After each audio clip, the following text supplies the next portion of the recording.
Artistic bias is very simple. It's how you feel about your painting as you're painting it. I think that a lot of times people will begin doing something and start feeling a certain way about it.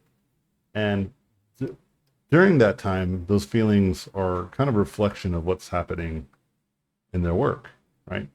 If you're running into a lot of challenges, for instance, then you might hate your painting because it just doesn't feel like it's coming together. Nothing makes sense. You feel like you're the worst artist in the world. You don't like anything, anyone at that moment. But that's your bias because you're in the moment. You're feeling your feelings, homie. And there's nothing wrong with them. Those feelings are completely reasonable. And I'm here for it. I believe in you. But it can create a bias. And I know this is the kind of thing that's very true because whenever you're painting something that's really rough and sketchy, like I do like a lot of rough painting sometimes, and then I put it online, and then all of a sudden everybody is like, "This is one of the coolest things I've ever seen in my life." But I didn't really care much about it. I just did it really quickly, and I just put it out there, and then all of a sudden people are like losing their minds. And then there's other instances where I'm like, okay, I'm gonna put some real effort. I'm gonna really think about this painting, and I spend hours and thoughtful process, and I put it out there, and then people are like, meh. And this is just evidence of that bias. This is just evidence of those feelings being manifested. Ooh, I think I hear my kids coming up. Perfect timing. And then yet again, did not tell them I'm going to record, so I will be telling them as soon as they walk in. I don't think they're coming actually. They might not. They might have just went straight to the bedrooms. Anyway, oh nope, I was wrong. Here comes my wife. I'm recording, sweetheart. Um, and so whenever you're doing these types of paintings, you got to keep that in mind because once you are finished and you put it out there, that is like an actual test of how good or how bad it might have been. And I like to call this positive reinforcement, where when you put your artwork outside of your mind and into the world for others to view, then you are giving an opportunity for people to give you feedback on it. And a lot of times people won't tell you that they don't like it, but rather will tell you that they do, usually. If you're at a stage where people are telling you that they don't like your work, then you're probably already really successful. Some of my students were sending me some stuff this morning, or maybe I don't think it was this morning. I think it was a few days ago.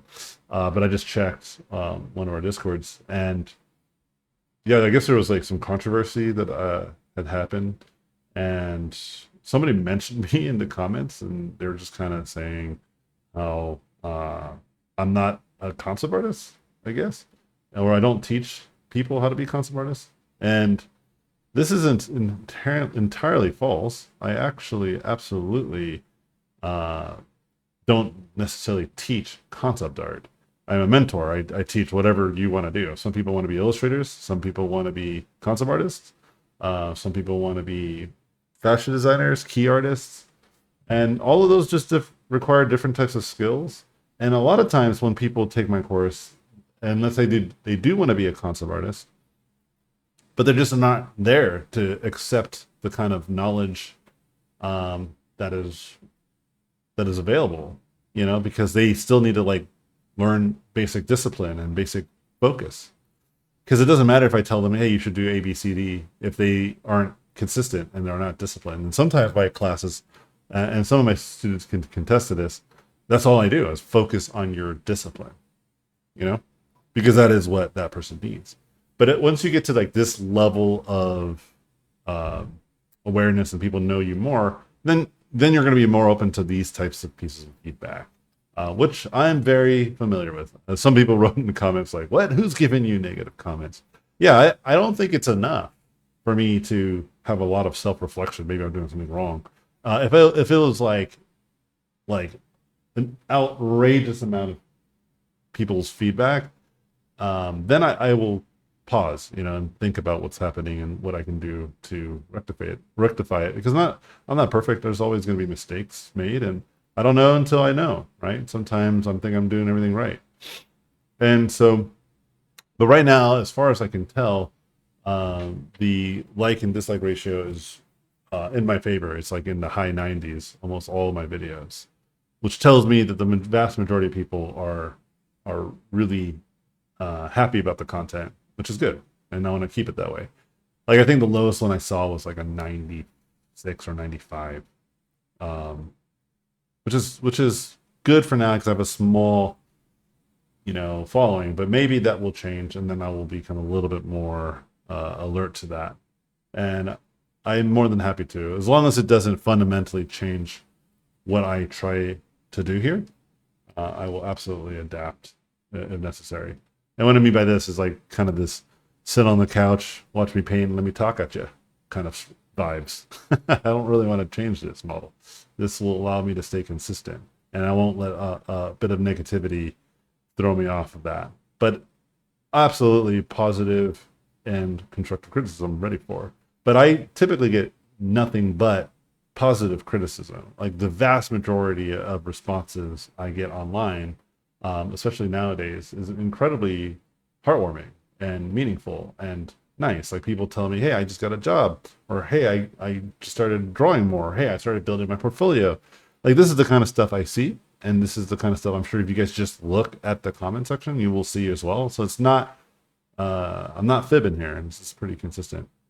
But what I don't see again is like a lot of people who may have watched, may have felt indifferent about what they saw, and just moved on with their lives, you know? And even the people that might have disliked the videos, they don't feel the need to leave a comment. They're just like, I don't like it. I just want to just vote with my thumbs down. And that's totally reasonable too, honestly. There's no, nobody owes me anything, right? I'm just putting stuff out here. And so what I'm trying to get across though, ultimately, one of the biggest things about this artistic bias is that I feel one way or another about the content. Like I felt like, hey, I made this content. I think it's really cool. I like it. Like I did this like world building content, right? And a lot of people felt really nice about it and left a lot of really cool and positive feedback. But it didn't get nearly as much quote unquote views, which tells me that maybe I just got to build that audience more, right? Or maybe let me try a couple other things and see if I can kind of make it a little bit more popular. Because I like it. I like doing it. And I am honestly not going to stop doing it just because. But I am absolutely inspired to see if I can find ways to elevate it. Because what that will tell me indirectly, because no matter how I felt about it, again, like my bias towards it, there's something being told to me indirectly about the quality and about the interest level. And can I meet people in the middle? Can I make something where I feel very happy about what I've created, but also get other people really excited about it as well? You know? And this is how I built my art brand and my art identity over the many years by just putting stuff out there and just kind of pay attention to all the variables and the reaction to those variables. And so whenever you're making a piece of artwork, remember this, your artistic bias might be driving you in the wrong direction. Again, you might think the artwork that you're building is like, it's going to change the face of the internet, but then you put it out there and nobody cares. It doesn't mean that it was inherently bad. It just means that people just didn't have an opinion about it one way or another, or they just didn't have an aggressive or a meaningful reaction to it that maybe you were expecting because of the bias, and vice versa. If you make something that's like like nonchalantly just putting out rough sketches, I mean, this is like a meme, right? You see online.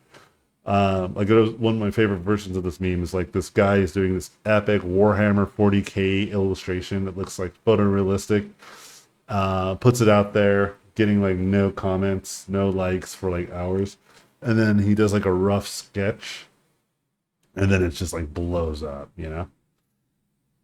And so to me, it's like you want to test the waters. You want to see what kind of sketches do really well, and then you want to see what kind of finished works do really well.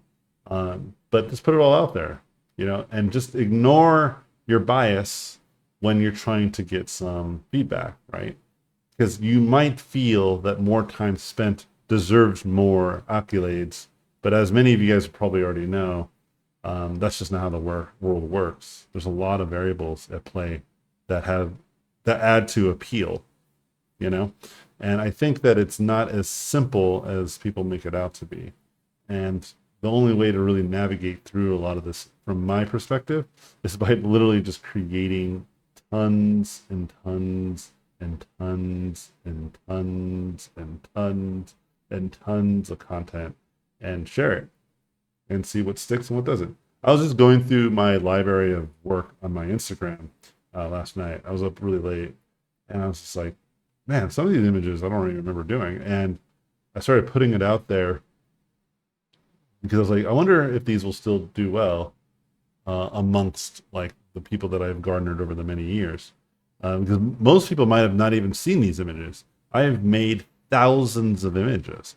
So there's a good chance that a lot of my new followers and people on the internet just haven't seen this stuff because it's not, quote unquote, like the latest and greatest content. I think most algorithms try to show the latest imagery or latest posts, not like old posts, you know? Unless they're like aggressively viral, I'm assuming.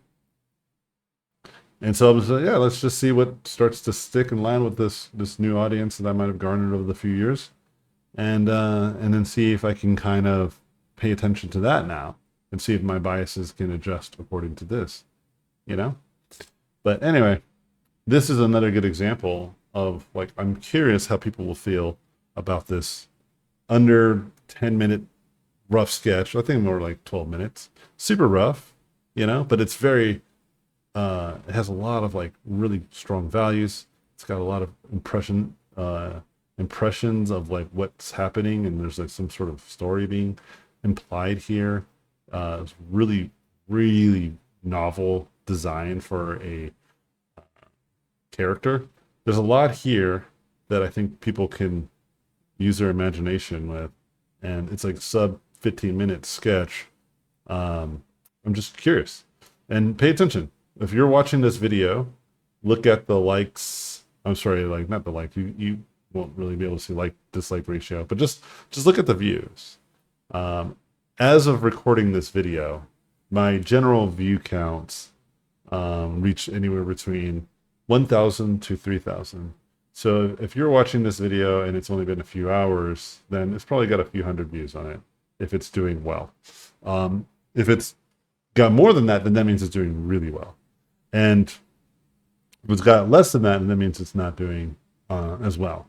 You know? Give it a day or two. If it gets into high thousands, like 2,000, 3,000, if it gets into 2s or 3,000 in a few days from now, that means this video did really well. And if you're watching this video, who knows, months from now, years from now, I have no clue. But if whatever that timeline is, just judge it against kind of my library of videos at the time of watching. Meaning when you go back and look at kind of, let's say this is like a 5-year-old video for you. If this somehow like stumbled upon your feed, I doubt it, but let's just pretend it did. And for whatever reason, I'm getting high numbers, like hundreds of thousands of views if you look through my library. But then this video only got 50,000 views. Then there's something about what I said and did in this video, the topic, header, the image itself, the thumbnail, like a lot of this stuff might reflect how well it did. And that's all I'm paying attention to, you know? And as for me, I am making a prediction that within the first day, this will get into at least the thousands. And if that is accurate, then I'm starting to understand the barometer of what people are going to click on and why they click on it. And if it's not, then I have more to learn. And if it's much higher, like if like after a day, it's like in the 5,000 range, then there is much more to learn. Like what? You know? And so I am not letting my artistic bias of how I feel about this painting, whether it was effortless or not, whether I think the subject matter is interesting or not, I like it no matter what. I would have painted it regardless. And I am just like moving the needle towards where I feel I can get more improvement and something that I already like to do. And yeah, we'll go from there. Yeah, look at that. Hit 15-minute mark. So this is like even just a shorter video in general. So we'll see how it goes. Anyway, I'll see you guys in the next video.